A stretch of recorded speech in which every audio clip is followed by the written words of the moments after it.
یہاں سے اب آخری گروپ شروع ہو رہا ہے. آخری منزل تو سورہ قاف سے شروع ہوئی تھی. چھٹا گروپ مکی اور مدنی صورتوں کا یہاں ختم ہو گیا. 7 صورتیں حسین ترین صورتیں قرآن کی. وہ پہلی 7 صورتیں تھیں: سورہ قاف، سورہ ذاریات، سورہ طور، سورہ نجم، سورہ قمر، سورہ رحمان، عروس القرآن، پھر سورہ واقعہ. پھر یہ 10 صورتیں آ گئیں: سورہ حدید، سورہ مجادلہ، سورہ حشر، سورہ ممتحنہ، سورہ صف، سورہ جمعہ، سورہ منافقون، سورہ تغابن، سورہ طلاق، سورہ تحریم. اب پھر یہ مکی قرآن مجید، یہ آخری گروپ ہے. اس میں بھی پہلی 6 صورتیں جو ہیں وہ 3 کے سب گروپس کی شکل میں ہیں. سورہ ملک بڑی، جیسے سورہ قاف وہاں تھی اسی مقام پر یہاں سورہ ملک ہے. بہت جامع اس کی تاثیر، اور یہ بہت حضور کو عزیز تھی. آپ کی یہ معمولات میں سے تھا، رات کو سوتے ہوئے آپ سورہ ملک پڑھا کرتے تھے اور اس کی آپ نے تلقین کی ہے. بسم اللہ الرحمن الرحیم. تبارک الذی بیدہ الملک وہو علی کل شیء قدیر. بڑی بابرکت ہے وہ ہستی جس کے ہاتھ میں ہے بادشاہی، راج اس کا ہے. یہ ہے دین کا سیاسی پہلو. پوری کائنات پر اس کا راج چل رہا ہے. دنیا میں بغاوت ہے. کیوں ہے؟ وہ اپنے ایمان کے دعوے داروں کا امتحان لینا چاہتا ہے بس. ورنہ سورج، چاند، گیلیکسیز، پوری کائنات اور خود ہمارے جسم کا ایک ایک ذرہ اس کے قانون کا پابند ہے، تابع ہے. ہمارا جسم ہمارے اختیار میں کہاں ہے؟ میں تنگ آ جاتا ہوں، 2 دن ہوتے ہیں یہاں سے تو طبیعت خراب ہو جاتی ہے، جب تک کہ وقت لگتا ہے کینچی لے کر بیٹھتا ہوں. اگر میں چاہوں کہ یہاں بال نہ آئے، میرا جسم ہے، میرا تو اختیار نہیں، وہ تو آئیں گے. تو ہمارا جسم بھی جہاں تک اس کی فزیولوجی کا تعلق ہے، اس کی اناٹومی کا تعلق ہے، یہ سارا اللہ کے قانون کے تابع، میرے تابع تو نہیں.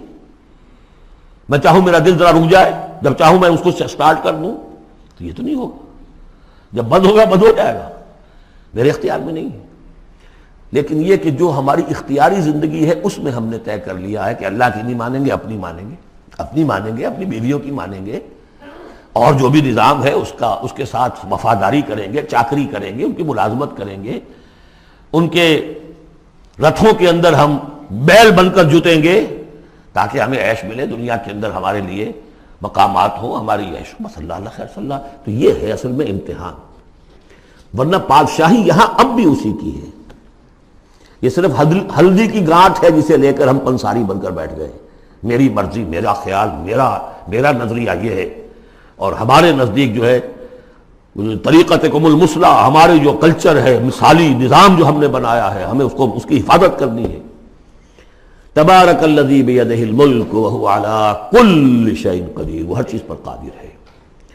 الذی خلق الموت والحیات لیبلوکم ایکم احسن عملا. اب دیکھیے ہم نے حیات انسانی کا جو اب تک سمجھا ہے، جس کو کہ عمر نے، جو کہ بہت بڑا شاعر ہے، اس نے اپنی بیوی سے خطاب کر کے کہا ہے حیات ثم موت ثم بعث حدیث و خرافات یا ام عمری. یہ کیا ہے؟ زندگی پھر موت پھر زندگی، یہ کیا؟ یہ سب حدیث و خرافات معاذ اللہ. ہم نے بھی دیکھا پہلے کنتم امواتا فاحیاکم ثم یمیتکم ثم یحییکم ثم الیہ ترجعون. یہ وقفے کیوں ڈالے گئے؟ یہ موت کا وقفہ کیوں ڈال کر زندگی کا ایک حصہ نکال دیا علیحدہ؟ 30 40 50 60 سال یہ دنیا کی زندگی، پھر موت کا وقفہ. موت ایک زندگی کا وقفہ ہے، یعنی آگے بڑھیں گے دم لے کر. کیوں؟ اس کی حکمت بتائی جو ہم پڑھائیں سورہ واقعہ میں. قدرنا بینکم الموت، تمہاری ہی زندگی کا تسلسل ہے جس میں ہم نے ایک وقفہ موت کا ڈال دیا ہے. حیات لیبلوکم ایکم احسن عملا. یہ جو چنک علیحدہ کیا ہے یہ اس لیے کہ تمہاری آزمائش ہو، امتحان ہو، تمہیں جانچا جائے. وہ 3 گھنٹے کا امتحان ہوتا تھا جو دیتے تھے تم کبھی اسکولوں میں، اب یہ 30 برس کا سمجھ. اور واقعی 30 برس ہی ہوتے ہیں آدمی کے پاس. پہلی زندگی کے 20-25 برس ویسے گزر گئے، شعوری ابھی نہیں ہے. اور پھر ایک خاص عمر کے بعد جو ہے آزاد ڈھیلے پڑ گئے، اور پھر یہ کہ لا یعلم من بعد علم شیئا. 30 نہیں ہوں گے 40 مل جائیں گے آدمی کو. کام تو یہی ہوتا اس کی زندگی کا. لیکن اس لیے ہے لیبلوکم ایکم احسن عملا، تاکہ تمہیں جانچے پرکھے دیکھے تم میں سے کون ہے اچھے عمل کرنے والا. اب دیکھیے علامہ اقبال کی جو نظم ہے زندگی کے موضوع پر، واقعہ یہ ہے کہ بہت چوٹی کی چیز ہے، بہت عمدہ چیز. تو اسے پیمانہ امروز فردہ سے نہ ناپ، جاویداں پہم دواں ہر دم جواں ہے زندگی۔ قلزم ہستی سے تو ابھرا ہے مانند حباب، جیسے سمندر میں ایک بلبلا سا ہوتا ہے، کتنی زندگی ہوتی ہے بلبلے کی۔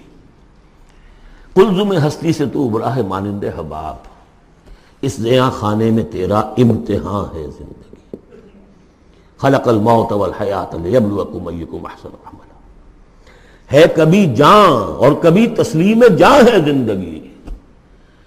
کبھی زندگی جان سے مترادف ہے، عبارت ہے، کبھی جان دینا اصل زندگی ہے۔ وَلَا تَقُولُوا لِمَنْ يُقْتَلُ فِي سَبِيلِ اللَّهِ أَمْوَاتٌ بَلْ أَحْيَاءٌ وَلَكِنْ لَا تَشْعُرُونَ، ہے کبھی جان اور کبھی تسلیم جان ہے زندگی۔ اصل زندگی جو ہے وہ جان دے دینے سے حاصل ہوگی۔ الذی خلق سبع سماوات طباقا، وہ اللہ جس نے بنائے 7 آسمان ایک دوسرے کے اوپر۔ آیات متشابہات میں سے ہے، ما تری فی خلق الرحمن من تفاوت، تم نہیں دیکھ پاؤ گے اللہ کی تخلیق میں کہیں کوئی فرق۔ اتنا محکم نظام ہے، اتنا محکم نظام۔ کیا کسی سائنسدان نے آج تک یہ بھی کہا کہ تخلیق میں یہاں نقص ہے؟ کسی نے کہا؟ زوالوجی کی فیلڈ میں یا باٹنی کی فیلڈ میں یا کسی اور فیلڈ میں، جیولوجی کی فیلڈ میں، ایسٹرونومی کی، کسی نے کہا ہے؟ ما تری فی خلق الرحمن من تفاوت فارجع البصر هل تری من فطور، پھر ذرا دوبارہ لوٹا لو اپنی نگاہ، دیکھ لو، ہر میدان میں دیکھ لو، کہیں تمہیں کوئی رکھنا نظر آتا ہے؟ اگر یہ تخلیق کامل ہے تو کامل حقیقت میں کون ہے؟ اس کا خالق، اس کا باری، اس کا مصور، بس یہ نظر نہیں آتا۔ سائنسدان سب کچھ دیکھ رہے ہیں، ڈھونڈنے والا ستاروں کی گزرگاہوں کا اپنے افکار کی دنیا میں سفر کر نہ سکا۔ بڑے بڑے صاحب بصیرت و بڑے بڑے عقل مند اپنی ناک تلے کے پتھر سے ٹھوکر کھاتے ہیں، دیکھ رہے ہیں ٹیلیسکوپ سے ٹھوکر کھا رہے ہیں وہاں جو سامنے پتھر پڑا ہوا ہے اس سے۔ یہ ہو رہا ہے آج ہمارے ساتھ۔ سپر جیل کا بسرا کر رہتے ہیں، پھر لوٹاؤ ذرا اپنی نگاہ کو 2 مرتبہ اور، ینقلب الیک البصر خاسئا وہو حسیر، تمہاری نگاہ تھک ہار کر لوٹ آئے گی، تمہیں ہماری تخلیق میں کہیں کوئی رکھنا، کوئی دراڑ نظر نہیں آئے گی۔ وَلَقَدْ زَيَّنَّا السَّمَاءَ الدُّنْيَا بِمَصَابِيحَ وَجَعَلْنَاهَا رُجُومًا لِلشَّيَاطِينَ وَأَعْتَدْنَا لَهُمْ عَذَابَ السَّعِيرِ، اور ہم نے سب سے قریبی آسمان کو سجا دیا ہے چراغوں سے، یعنی زمین سے جو قریب ترین آسمان ہے، پہلا آسمان، اور ان چراغوں کو ہم نے بنا دیا ہے رجوما للشیاطین، شیاطین جن جو ہیں وہ جو کوشش کرتے ہیں اس سے باہر نکل کر، اور وہ چاہتے ہیں کہ کچھ خبریں جو ہیں وہ فرشتوں سے چرا کر لے آئیں، تو ان کو کھدیڑنے کے لیے، ان کو اوپر سنگ باری کے لیے ہم نے یہ میزائلز رکھے ہوئے ہیں۔ وَأَعْتَدْنَا لَهُمْ عَذَابَ السَّعِيرِ، اور ان کے لیے ہم نے تیار کر رکھا ہے جلا دینے والا عذاب۔ وَلِلَّذِينَ كَفَرُوا بِرَبِّهِمْ، اور جو لوگ اللہ کا، اپنے رب کا کفر کریں، چاہے وہ انسان ہو چاہے جنات ہوں، ان کے لیے ہے عذاب جہنم، جہنم کا عذاب، وَبِئْسَ الْمَصِيرُ، اور وہ بہت ہی برا ٹھکانہ ہے۔ اذا القوا فیہا سمعوا لہا شہیقا وہی تفور، جب وہ اس میں جھونکے جائیں گے تو سنیں گے کہ وہ دھاڑ رہی ہوگی، اچھل کود رہی ہوگی، اس کا جوش و خروش ہوگا، جو سورہ قاف میں ہم نے پڑھا تھا کہ ہم اس سے پوچھیں گے حل امتلأت وتقول حل من مزید، وہ اور چاہے گی۔ جیسے کوئی بھوکا بھیڑیا ہو یا بھوکا شیر ہو اور اس کے آگے کوئی شکار ڈالا جائے تو جس طریقے سے وہ اس پر غرا کر آئے گا، تکاد تمیز من الغیظ، قریب ہوگا کہ وہ اپنے غصے سے پھٹ جائے۔ کلما القی فیہا فوج، جب کبھی بھی اس میں ایک فوج ڈالی جائے گی، یعنی یہ کہ ایک قوم کے بعد دوسری، دوسری کے بعد تیسری، وہ تو ہو رہا ہے، وہم یوزعون، ان کے درجہ بندی کی جائے گی، قوموں کا علیحدہ علیحدہ حساب ہوگا۔ سألہم خزنتہا، تو جو جہنم کے داروغہ ہیں وہ ان سے کہیں گے الم یاتکم نذیر، کیا آپ کے پاس کوئی خبردار کرنے والے نہیں آیا؟ قالوا بلا، وہ کہیں گے آیا تھا، کیوں نہیں؟ قد جاءنا نذیر، ہمارے پاس خبردار کرنے والا آیا، فکذبنا، ہم نے انہیں جھٹلا دیا تھا۔ وقلنا ما نزل اللہ من شیء، اور ہم نے کہا کوئی شے نہیں اتاری اللہ نے، یہ تم خام خواہ کہہ رہے ہو کہ تم پر کوئی قرآن اترا ہے یا تورات اتری ہے۔ ان انتم الا فی ضلال کبیر، ہم نے اس سے بھی بڑھ کر کہا کہ تم تو خود کسی گمراہی میں ہو، کھلی گمراہی میں مبتلا ہو گئے ہو، تمہیں کوئی آسیب آ گیا ہے یا کچھ اور ہو گیا ہے۔ وقالوا لو كنا نسمع او نعقل، اور انہوں نے کہا یا وہ کہیں گے کہ اگر ہم سنتے اور سوچتے، غور کرتے، عقل سے کام لیتے، ما کنا فی اصحاب السعیر، تو ہم نہ ہوتے اس جہنم والوں میں سے۔ فاعترفوا بذنبہم، پس انہوں نے اپنے اصل گناہ کا اعتراف کر لیا۔ یہ بہت اہم مقام ہے۔ اصل گناہ کیا تھا کہ ہم نے ان کی بات سنی نہیں، سنی تو انسنی کر دی، اس پر غور نہیں کیا۔ اس لیے کہ ہم یہ آیت پڑھ چکے ہیں، ان السمع والبصر والفؤاد کل اولئک کان عنہ مسئولا۔ اللہ نے تمہیں یہ فیکلٹیز دی ہیں تو اس لیے کہ استعمال کرو۔ ہم نے بند کر کے رکھ چھوڑی ہے۔ ہماری ریت ہے، ہماری آباء و اجداد کی رسمیں ہیں، ہماری برادری کے یہ رواج ہیں، ہم اتنے عرصے سے ایک جماعت میں ہیں، اس جماعت کا یہ چلن ہے، جو بھی ہے، اس فرقے میں ہے، اس فرقے کا یہ معاملہ ہے۔ یہ ساری چیزیں جو ہے کہ نہ سوچنا، نہ غور کرنا، نہ سننا۔ فاعترفوا بذنبہم، اصل گناہ یہ ہے ان کا۔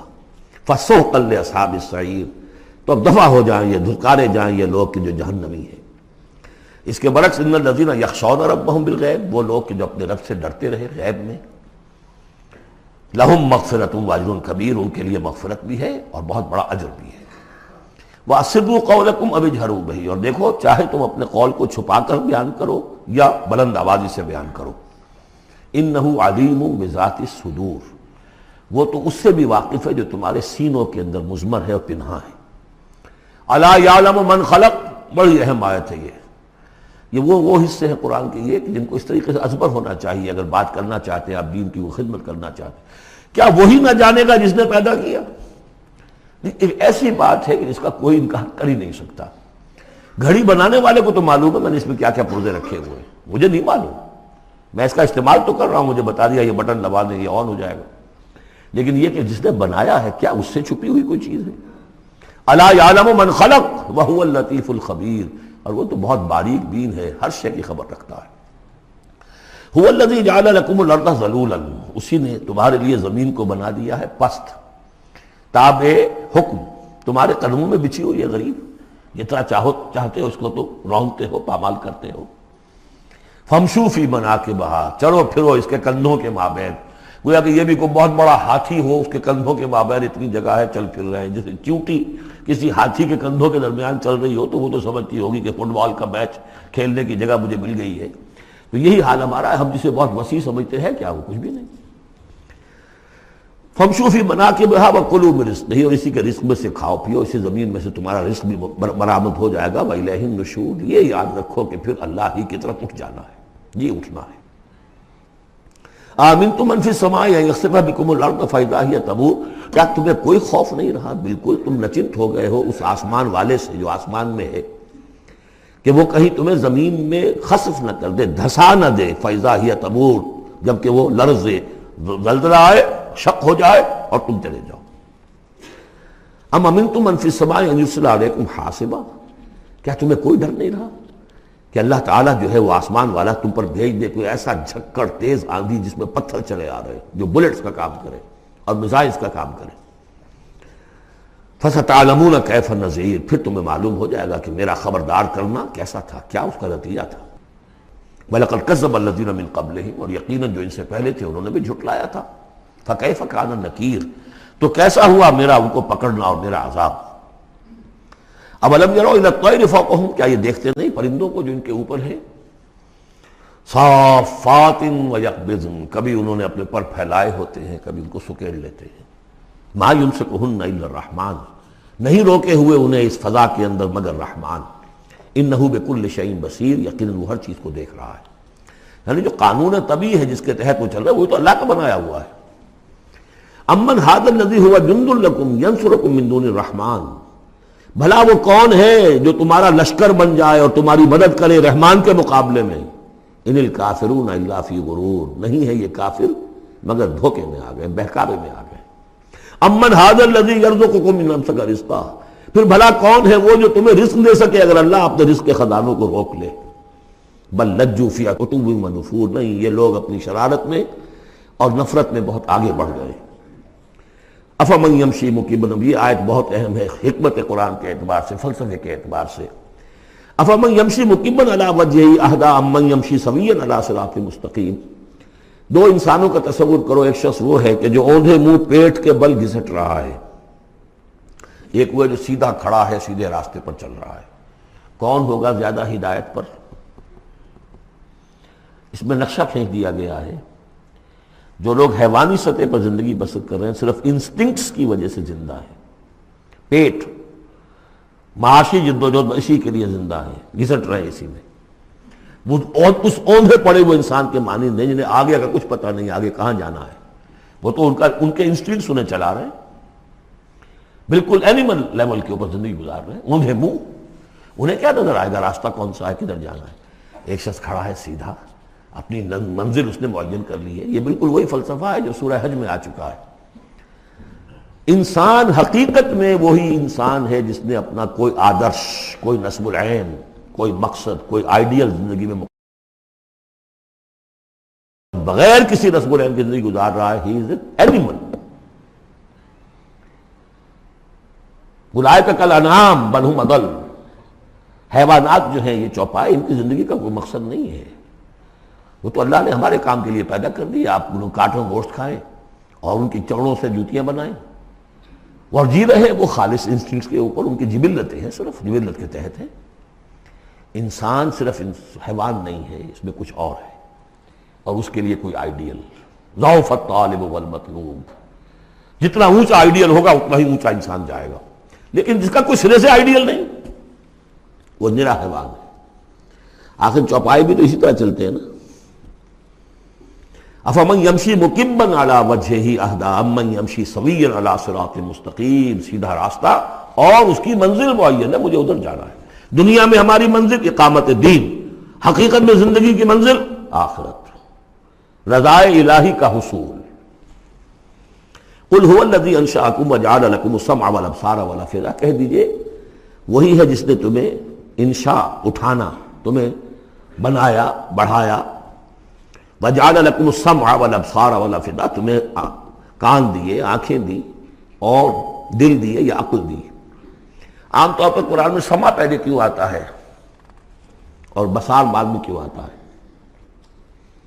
انسانی علم کا جب آپ جائزہ لیں گے تو اس میں پہلا حصہ ہوتا ہے جو پہلی نسلوں نے علم حاصل کیا ہوا ہے، اس کو آپ اخذ کرتے ہیں اپنی سماعت سے۔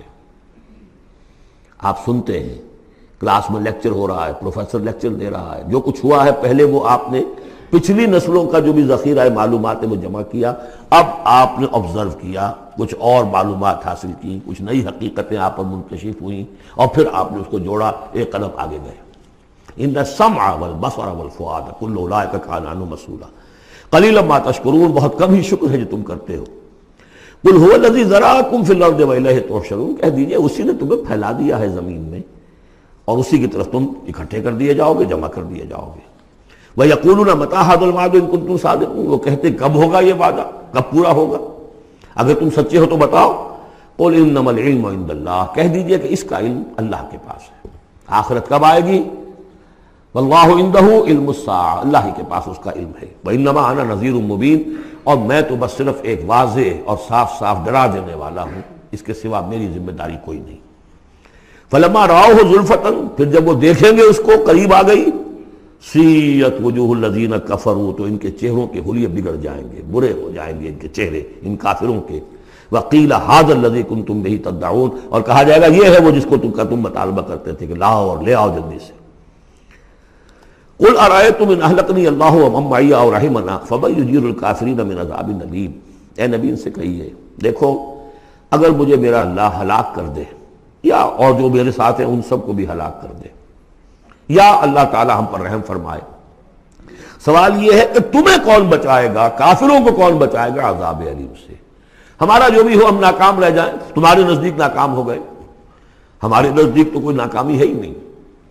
حل تربصون بنا الا احدی الحسنیین، دو اعلیٰ صورتیں ہیں، ان میں سے تیسری کوئی صورت ہے ہی نہیں۔ یا ہمارا رب ہمیں سب کو جام شہادت نوش کروا دے، کامیابی کامیابی، سب سے بڑی کامیابی تو یہی ہے، اور کامیاب ہو کر اگر واپس آ گئے تو تم بھی کہو گے کہ کامیاب ہے۔ لیکن تم سوچو کہ کافروں کو کون بچائے گا دردناک عذاب سے؟ قل هو الرحمن آمنا بہ، کہہ دیجئے وہ رحمان ہے، اس پر ہم تو ایمان لا چکے ہیں، وعلیہ توکلنا، اور اسی پر ہمارا توکل۔ نوٹ کر لیجیے یہ صورتیں جو ہے بالکل ابتدائی زمانے کی صورتیں ہیں۔ ابھی سمجھیے کہ یہ ابتدائی رد و قضا ہے، جس کی آخری شکلیں وہ ہیں جو سورہ انعام اور سورہ اعراف اور سورہ یونس اور سورہ ہود میں ہم دیکھا ہے۔ فَسَتَعْلَمُونَ مَنْ هُوَ فِي ضَلَالٍ مُبِينٍ، تو عنقریب تمہیں معلوم ہو جائے گا کہ کھلی گمراہی میں کون تھا، ہم تھے یا تم تھے۔ قُلْ أَرَأَيْتُمْ إِنْ أَصْبَحَ مَاؤُكُمْ غَوْرًا، ذرا ایک بات پر اور غور کرو، اگر تمہارا یہ پانی جو زمین کا ہے وہ نیچے اتر جائے، کبھی کبھی ایک دم بہت جو ہے ایک الارم ہو جاتا ہے کہ پانی کی سطح نیچے جا رہی ہے، بارشیں کم ہوئی ہیں، پانی کی سطح نیچے جا رہی ہے، کہاں سے لائیں گے پانی؟ وہ تو پھر بھی ابھی ایک حد تک ہی نیچے جاتی ہے، یہ پانی اور نیچے چلا جائے۔ فَمَنْ يَأْتِيكُم مِّن مَّاءٍ مَّعِينٍ، کون ہے وہ جو لائے گا تمہارے پاس وہ پانی صاف نتھرا ہوا پانی؟